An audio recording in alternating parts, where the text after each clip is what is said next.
Udah mulai ya? Oke, selamat datang di kelas PDTO untuk kelas 10 jurusan Teknik Ototronik, Teknik Kendaraan Ringan, Teknik Bisnis dan Sepeda Motor. Nah, ini kita lanjutkan materi yang kemarin. Jadi kemarin sudah kita pahami basic tentang hand tool ya. Yang basic udah saya jelaskan kemarin di video sebelumnya. Nah, saya mau evaluasi dulu terkait kemarin saya nyebutkan yang agak rancu ya, rubber hammer sama rubber mallet. Tulisannya ini ya. Nah, rubber hammer itu yang ini, yang kecil pentolannya. Rubber mallet itu yang ini, sama-sama karet, bentuknya yang berbeda, fungsinya yang jelas ini lebih atos. Sama untuk mereparasi bodi dari logam. Jadi pemukulannya pelan-pelan. Ini biasanya kalau di mobil juga biasanya saya pakai buat mukul tromol, drum brake. Jadi ketika sulit dilepas, saya pukul pakai ini. Gas. 3 kali pukul biasanya langsung lepas. Oke. Nah, kemudian yang kemarin saya sampaikan juga kayak ini, betel ya, atau pahat. Bahasa teknisnya namanya chisels. Nah, ini nggak masuk kategori hand tool, tapi nanti masuk kompetensi dasar terkait workshop equipment atau peralatan kerja bengkel. Ya kayak las, gerinda, potong, bubut, pahat, kikir. Nah, itu masuk kategori kerja bengkel. Nah, ini salah satu peralatannya. Termasuk ini ya, kikir. Kikir itu bahasa teknisnya namanya file, F-I-L-E. Saya tulis kayak tadi. Nah, chisel itu gini tulisannya. Kikir itu file ya, file kayak file data itu, file. Nah, untuk yang sekarang ke pokok permasalahannya, kita bahas tentang kunci shock atau socket wrench.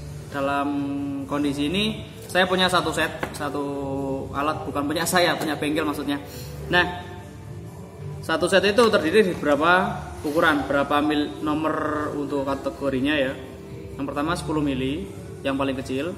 Kemudian yang terbesar 32 mm. Nah, untuk kayak gini kan kalian udah kenal ya, yang cowok ya. Nah, kemudian yang kemarin saya terangkan peti kunci busi. Nih. Oh iya, saya lupa. Untuk yang cewek kalau masih bingung, coba sih kalian googling socket set.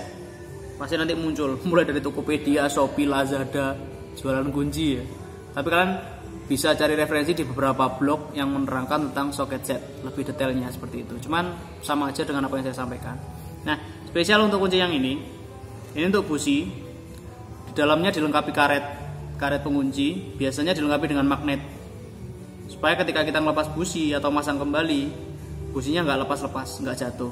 Jadi elektrodanya nggak pecah sama keramiknya ya. Bedanya dengan kunci shock biasa. Nah, ini aja.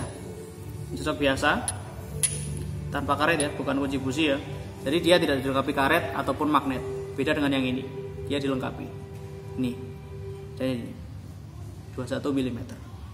Nah, untuk sekarang selain kuncinya ada banyak, nggak mungkin saya sebutkan satu persatu. Nah, kalian pelajari dari video ini adalah kelengkapannya selain socket wrench-nya. Yang pertama yang ini, kelihatan apa enggak itu? Ya. Ini namanya batang penghubung atau batang perpanjangan untuk memanjangkan tugasnya. Nyambungnya kayak gini, lihat area pentolannya ini penguncinya. Tinggal sambungkan aja. Extension bar ini. Nah, nulisnya gimana? Biasanya nanti kalau di ujian muncul ya. Saya tuliskan dulu. Sabar.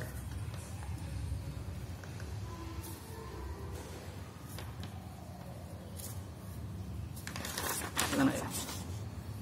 Extension bar. Bar itu artinya batang ekstensi, batang penghubung. Nah, kemudian selain itu kalian akan kenal dengan 4 macam handle. Cuma di sini ada satu handle yang nggak ada, atau satu sambungan yang nggak ada, yaitu universal handle atau universal bar atau orang biasanya punya apa? Flexible joint atau universal joint. Nah, kita belajar dulu tentang handle-nya. Yang pertama yang kayak gini. Ya. Ini area yang terpasang dengan kunci sok.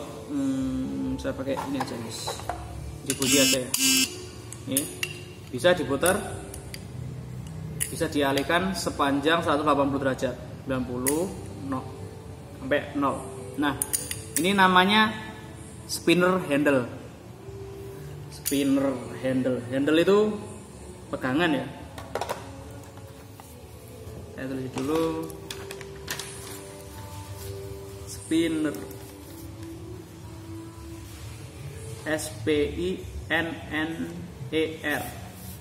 Handle itu HANDLE. Gini ya. Spinner handle. Jadinya seperti ini.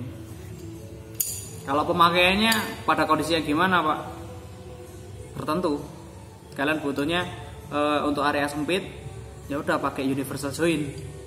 Kemudian kalian mau cari yang pegangannya lebih panjang, pakai ini, spinner. Lebih panjang dibandingkan yang ini. Ya kan? Kemudian, nah, lanjut ya, yang ini.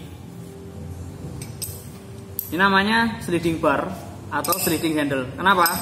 Area tempat terpasangnya kunci sok, ya, bisa digeser. Slide. Pasangnya sama. Ini kalian bisa pegangnya dengan cara seperti ini, atau kalau untuk melepas busi ya, ini tambahi extension bar. Ini, atau versi kayak spinner tadi, samping, seperti ini.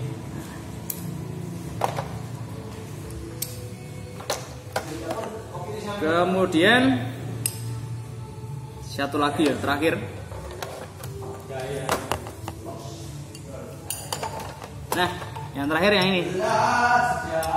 Ini namanya ratchet handle, atau orang nyebutnya ratchet gitu aja. Orang bengkelnya nyebutnya apa, Pak? Saya dulu pernah magang, orang nyebutnya ini kunci crack, karena suaranya krek kayak gini. Tapi nama yang bener ratchet atau ratchet sama saja. Kalian kenal salah satu karakter Transformer, mobilnya warna kuning, panggilannya Ratchet. Spesialisasinya dia dokter untuk menyembuhkan Transformer. Tulisannya gini, Ratchet, RACHET, Ratchet. Nah, dia ini bisa disetel arah putarnya. Jadi ke kanan atau ke kiri. Maksud saya searah jarum jam atau berlawanan. Nah, kayak gini, saya mau ngencengin kan muternya gini. Saya pertama gini, saya edit dulu. Nah, saya tinggal ngencengnya aja, tanpa harus melepas soket dari mur atau bautnya. Kayak gini, langsung muter. Ke atasnya tinggal dikrek gini aja. Kemudian kalau saya mau ngelepas atau ngendorin, tinggal saya rubah settingannya. Tek, sekarang ke bawah. Tek, jadi gini. Oke ya. Jadi ini 3 handle yang perlu kalian kenali. Gampang sih kalau dipraktekkan, lebih gampang lagi. Jadi ini hanya untuk, karena PDTO itu pelajaran teori, jadi ya cukup tahu dulu. Suatu saat jika ada pertemuan, kita akan praktek menggunakan ini. Kita mempraktekannya maksud saya. Jadi tunggu kesempatan berikutnya. Nah, kemudian tadi maaf ya, tulisannya pakai tulisan tangan di kertas, karena setelah saya selesaikan video ini akan langsung saya upload tanpa saya edit, karena nggak ada waktu lagi, mepet sekali waktunya. Nah, ini aja. Nah, untuk kompetensi dasar di materi berikutnya, kita akan bahas tentang apa ya, lebih enaknya. Oh, berurutan aja ya. Oke, kalau gitu power tools. Ini masih kategori hand tools. Sebetulnya ada beberapa hand tool yang perlu kita pahami, cuman dasarnya aja udah cukup saya rasa. Besok video berikutnya nanti kita akan bahas tentang power tools. Nah, kemudian saya berpesan Jika memang video ini bermanfaat, jangan lupa share, like, dan komen. Kemudian bagi yang belum subscribe, silahkan subscribe dan nyalakan loncengnya, karena kapanpun saya bisa upload materinya. Dan setelah saya upload, bahkan mungkin kalian bisa mempelajari materi tersebut sebelum pelajaran saya dimulai. Akan lebih bagus jika kalian belajar lebih dulu sebelum mata pelajaran dimulai. Mari menambah wawasan dan tetap semangat. Semangat pagi, adios.